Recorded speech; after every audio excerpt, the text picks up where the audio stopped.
Petak. Mislim da bi Đorđe Balašević bio srećan za ovu vašu saradnju.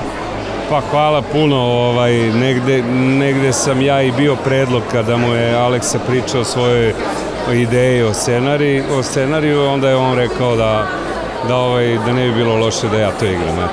Dok sam radila na Politici, pregovarala sam sa Zdravkom, zbog kojeg sam inače dobijala batine kad sam bila mala, pošto sam ja bila zaljubljena u Zdravka Čolića. Ali su tebe pronašli naši kolege iz državnog posla. Ajde, uspe se ufurati tu ulogu i rekao mi Dimitri da je dobro, da je okej, da se ne brinem i tako, ali mislim, naravno da sam mogu bolje.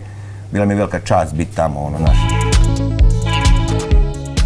Sa druge strane, premijera filma Megdan.